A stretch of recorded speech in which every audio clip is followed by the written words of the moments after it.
Baik, bismillahirrahmanirrahim. Assalamualaikum warahmatullahi wabarakatuh.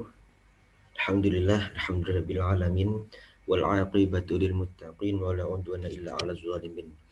Asyhadu an la ilaha illallah wa asyhadu anna Muhammadan abduhu wa rasuluhu amma ba'du.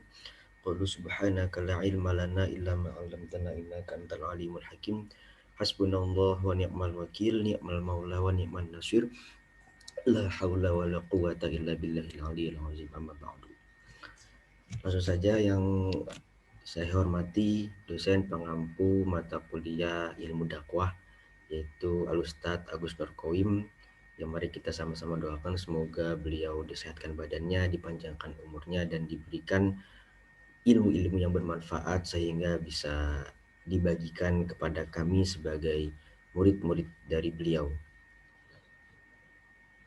Langsung saja di sini saya akan membuat sebuah video untuk menuntaskan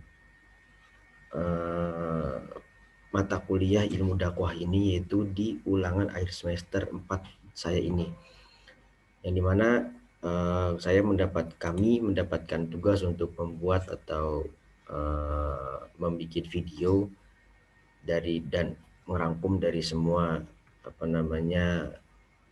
pelajaran yang sudah dipelajari. Mungkin di sini saya akan langsung share screen PPT yang sudah saya buat.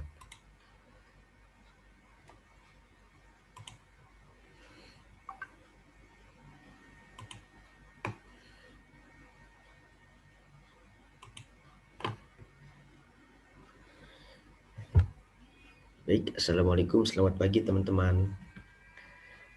Di sini ada disusun oleh saya sendiri, Mahardika Imani Marjono, TA 19B, nomor NIM-nya 06025193032. Yang dimana dosen pengampunya ialah Alustad Agus Nurkoim, SI, MPDI. Nah, di kesempatan kali ini yang pertama ialah ada materi yang ke-9, yaitu tentang mitra dakwah. Apa sih mitra dakwah? Pengertian mitra dakwah.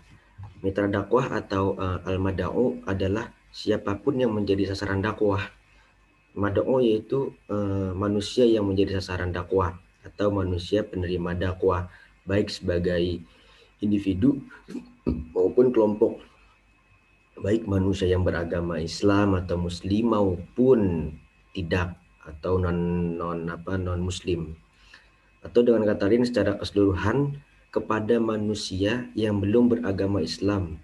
Dakwah bertujuan untuk mengajak mereka untuk mengikuti agama Islam, dengan hal untuk kita ajak ke agama kita, karena kan Allah Subhanahu wa taala berfirman, "Inna dina indallahi Islam." Sesungguhnya agama di sisi Allah itu adalah agama Islam. Sedangkan untuk orang-orang yang Islam atau yang sudah beragama Islam dari sejak dilahirkan oleh orang tuanya, itu bertujuan untuk meningkatkan kualitas iman, Islam dan ihsan serta ketakwaan kita kepada Allah Subhanahu wa taala. Itu salah satu mitra dakwah. Jadi untuk secara globalnya itu mitra dakwah itu ya kalau bisa di bahasa mudah difahami, mitra dakwah itu orang yang mendengarkan dakwah gitu, seperti jamaah atau yang lainnya itu.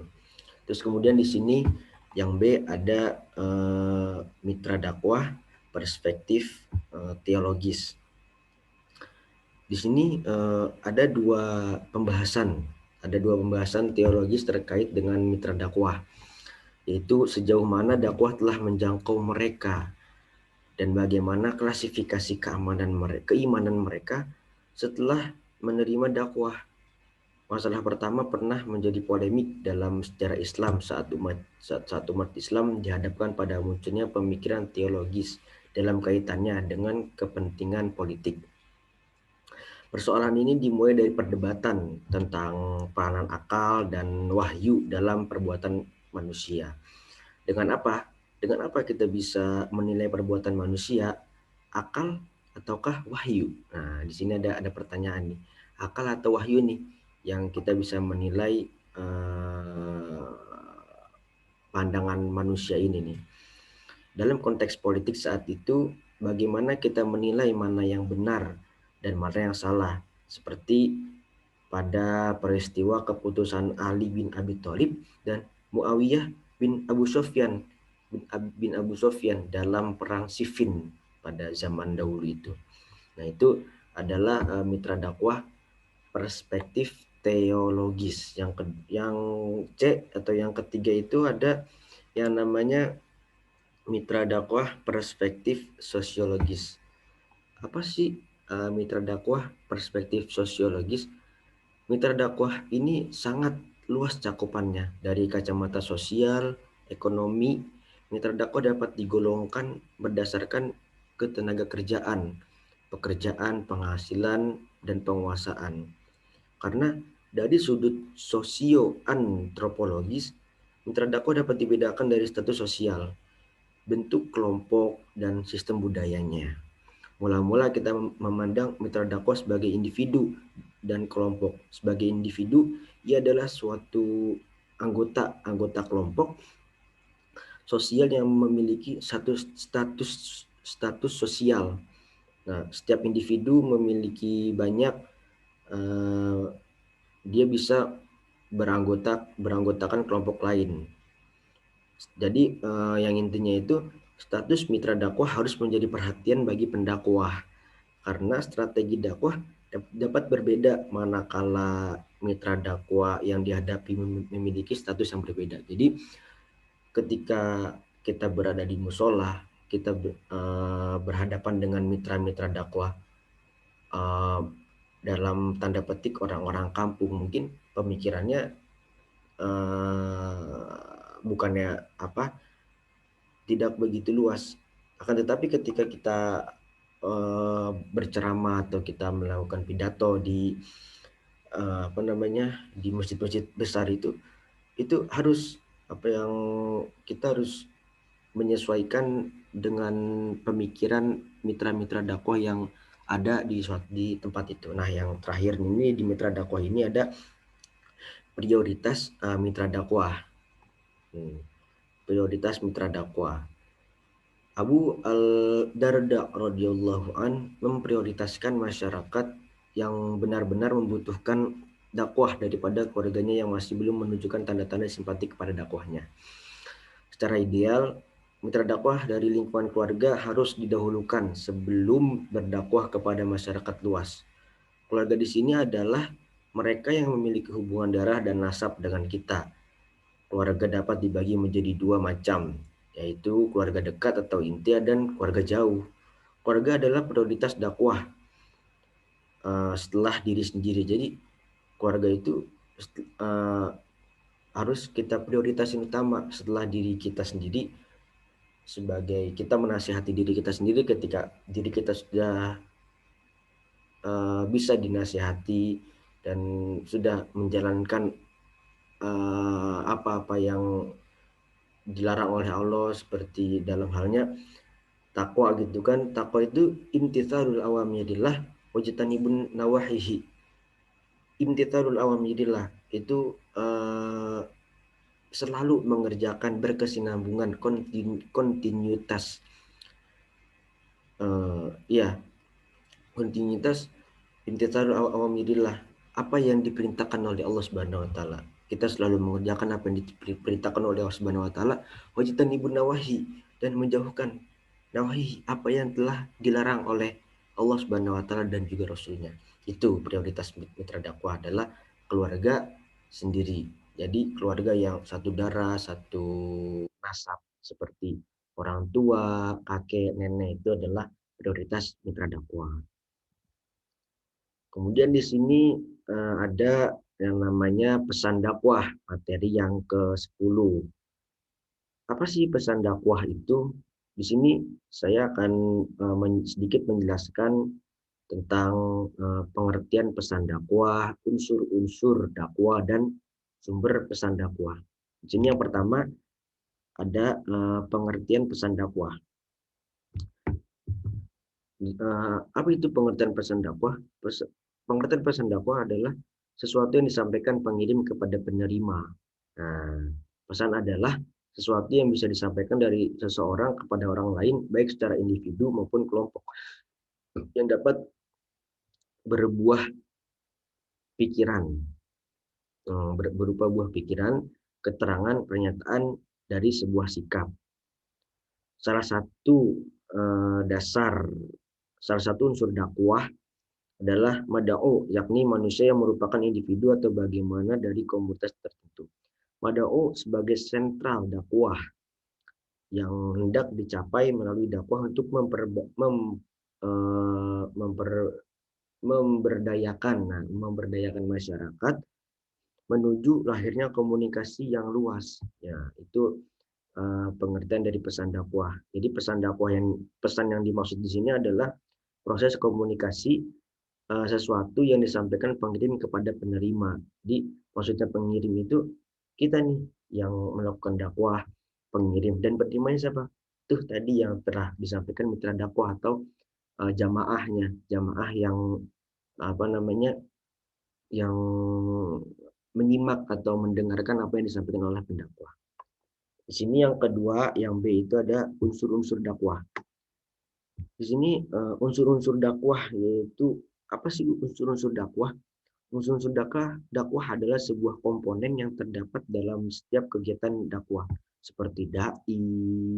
Terus yang pertama adalah dai atau pelaku dakwah. Dai, ustadz, mubaligh itu eh, yang pertama unsur-unsur dakwah. Yang kedua apa? Mada'u. Mada'u, penerima dakwah. Nah, itu yang tadi disampaikan, yang tadi dijelaskan dengan yang namanya itu adalah mitra dakwah. Itu unsur-unsur dakwah. Jadi ada ada pengirim, ada penerima, ada yang namanya dai, ada yang namanya bada'u, ada yang namanya memberikan ilmunya, ada yang mendengarkan. Itu unsur-unsur dakwah. Ada dua, dai, ada mad'u. Dai itu si pendakwahnya, mad'u adalah orang yang mendengarkan dakwahnya. Nah, terus yang terakhir, yang kecil ini ada sumber pesan dakwah. Sumber-sumber pesan dakwah ini yang pertama adalah Al-Quran. Terus yang kedua hadis-hadis Nabi, pastilah Al-Quran, Al-Quran dan hadis itu tidak bisa tidak bisa dipisahkan. Al-Quran dan hadis, karena keduanya itu adalah saling menguatkan. Al-Quran adalah perkataan Allah, hadis adalah perkataan Nabi gitu. Terus juga yang ketiga ada pendapat para sahabat, pendapat para tabi'in. Terus yang terakhir ada pendapat para ulama. Karena ulama itu adalah al-ulama warasatul anbiya, karena ulama itu adalah pewaris para nabi. Jadi kita harus mendengarkan apa yang disampaikan oleh ulama. Kita harus tidak mudah menjustifikasi kesalahan-kesalahan ulama-ulama tersebut. Itu materi yang ke-10 tentang pesan dakwah. Terus yang berikutnya, materi yang ke-11 adalah metode dakwah. Metode dakwah. Nah, di sini saya akan menjelaskan yang pertama itu ada pengertian dakwah, yang kedua ada metode dakwah, yang ketiga tujuan dakwah, yang terakhir adalah jenis-jenis dakwah. Yang pertama ada pengertian dakwah. Apa sih pengertian dakwah? Secara etimologis, dakwah berasal dari bahasa Arab yaitu da'a yada'u da'wan, doa, yang artinya bagaimana itu mengajak atau menyeru, memanggil, seruan. Nah, memanggil, seruan itu salah satu kosakata dari dakwah. Da'a yada'u da'wan, doa. Nah, yang ujung-ujungnya itu doa itu adalah permintaan seorang hamba kepada Sang Khalik, yaitu Allah Subhanahu wa taala. Istilah dakwah ini sering diberi arti yang sama dengan istilah-istilah tabligh, amr ma'ruf, nahi munkar. Nah, terus dakwah Islam ini adalah sebagai kegiatan mengajak dan mengistiqomahkan di jalannya Allah Subhanahu wa taala serta berjuang bersama meninggikan agama-agama Allah. Itu adalah pengertian dakwah. Jadi kita menyampaikan kebenaran. Qulil haq walau kana murran. Kita berbicara yang hak, yang sebenar-benarnya walaupun itu pahit. Jadi kita mengajak, kita menyeru untuk berbuat kebaikan, untuk meninggalkan apa yang telah dilarang oleh Allah Subhanahu wa taala. Nah, kemudian yang ini ada yang B adalah metode dakwah. Apa sih ada berapa sih metode dakwah itu? Metode dakwah itu ada 3. Yang pertama dakwah bil bil hikmah. Terus yang kedua ada mau'izatul hasanah. Yang ketiga adalah mujaddal billati hiyal ahsan. Nah, itu metode dakwah. Apa itu metode bil hikmah? Yaitu berdakwah dengan memperhatikan situasi dan kondisi sasaran dakwah dengan menitik beratkan pada kemampuan mereka sehingga mudah dimengerti dan mereka tidak merasa bosan dan apa yang telah disampaikan oleh dai-nya itu. Terus mau isitul hasanah nih yang biasa kita dengar. uh, Selanjutnya ada mau isitul hasanah dari Kiai Haji bla bla bla bla. Nah, itu apa sih mau isitul hasanah itu? Mau'izatul hasanah yaitu berdakwah dengan memberikan nasihat-nasihat atau menyampaikan ajaran Islam dengan rasa kasih sayang, lemah lembut sehingga apa yang disampaikan dai tersebut bisa menyentuh hati si si penerimanya, si mitra dakwahnya. Jadi kan mau'izatul hasanah atau ya itulah mau'izatul hasanah kita memberikan seorang dai memberikan nasihat-nasihat, memberikan motivasi-motivasi kepada penerima dakwahnya atau mitra dakwahnya sehingga terbangun tuh rasa bertambahnya iman, bertambahnya takwa kepada Allah Subhanahu wa taala khususnya. Itu. Terus yang selanjutnya adalah tujuan dakwah. Nah, apa sih tujuan dakwah ini? Tujuan utama dakwah ialah mewujudkan kebahagiaan dan kesejahteraan hidup di dunia maupun di akhirat. Dengan harapan diridhoi oleh Allah Subhanahu wa taala dan juga diridhoi oleh Nabi Muhammad SAW. Nah, itulah tujuan dakwah itu cuma ingin mewujudkan kebahagiaan dan kesejahteraan hidup di dunia dan akhirat. Rabbana atina fid dunya hasanah wa fil akhirati hasanah wa qina adzabannar. Jadi kita minta kebaikan hasanah fid dunya, kebaikan di dunia, wa fil akhirah dan kebaikan juga di akhirat. Itu tujuan dakwah itu. Daripada kita mendengar seorang dai itu menyampaikan nasihat-nasihat kepada kita, menyampaikan motivasi kepada kita. Terus yang terakhir ada yang ini nih, ada jenis-jenis dakwah. Jenis-jenis dakwah itu yang pertama ada dakwah fardhiyah, yang kedua ada dakwah amma, yang ketiga ada dakwah bil lisan, yang keempat ada dakwah bil hal, yang kelima ada dakwah bitadwin, yang keenam ada dakwah bil hikmah. Itu adalah jenis-jenis dakwah. Itu yang bisa saya sampaikan dari dari metode dakwah di materi ke-11 ini. Kemudian dilanjut dengan materi yang ke-12 yang dimana di sini menjelaskan tentang media dakwah. Media dakwah apa sih pengertian dari media dakwah, macam-macam media dakwah serta pedoman pemilihan media dakwah ini secara garis besar. Karena dari awal slide saya itu menjelaskan garis besar dari apa yang dijelaskan dalam materi tersebut gitu. Di sini ada pengertian media dakwah. Apa sih pengertian media dakwah? Pengertian media dakwah adalah segala sesuatu yang dapat dijadikan sebagai alat perantara untuk mencapai satu tujuan tertentu. Media dakwah. Contoh, misalnya sekarang udah di era modern. Misalnya di masjid ada sebuah proyektor, ada sebuah infokus untuk mendukung berjalannya atau berlangsungnya kegiatan pengajian gitu misalnya. Misalnya kalau kan sebelum PPKM ini, sebelum pandemi ini mewabah ke negara kita kan, ketika ada pengajian itu rame di masjid, banyak orang yang ikut serta di dalam masjid. Itu harus ada media dakwah. Media dakwah selain infokus, selain proyektor, sama ini seperti kipas angin itu juga media dakwah. Karena apa? Karena kalau seandainya seorang jamaahnya itu merasa tidak nyaman ketika dia duduk dan mendengarkannya, itu maka nasihat-nasihat serta ilmu-ilmu yang diberikan oleh pendakwah itu tidak masuk ke dalam hatinya. Akan tetapi jika si mitra dakwah ini atau si jamaah ini nyaman duduk bersih atau pokoknya nyaman lah duduk di tempat tersebut dengan adanya fasilitas tambahan seperti adanya pengadem ruangan gitu bahasanya, nah seperti kipas atau AC ataupun lainnya, itu maka dia itu akan serius gitu, akan menyimak apa yang diberikan atau apa yang disampaikan, nasihat-nasihat atau motivasi-motivasi yang diberikan kepada kami atau kepada jamaah. Itu pengertian metode apa media dakwah. Terus yang B nih, ada macam-macam apa namanya media dakwah. Nah, media dakwah ini dibagi nih menjadi dua, ada non media massa. Nah, ya, non media massa ada non media massa dan ada media massa. Non media massa itu apa?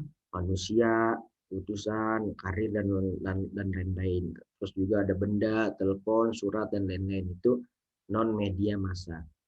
Kalau media massanya itu apa? Media massanya itu seperti manusia, ketika apa seperti pertemuan, rapat umum, seminar, sekolah dan lain-lain. Itu adalah macam-macam media dakwah. Terus yang terakhir adalah pedoman apa namanya pedoman pemilihan media dakwah.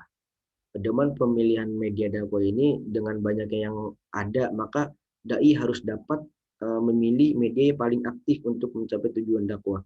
Tentunya dengan pemilihan yang tepat atau dengan menetapkan prinsip-prinsip pemilihan dakwah.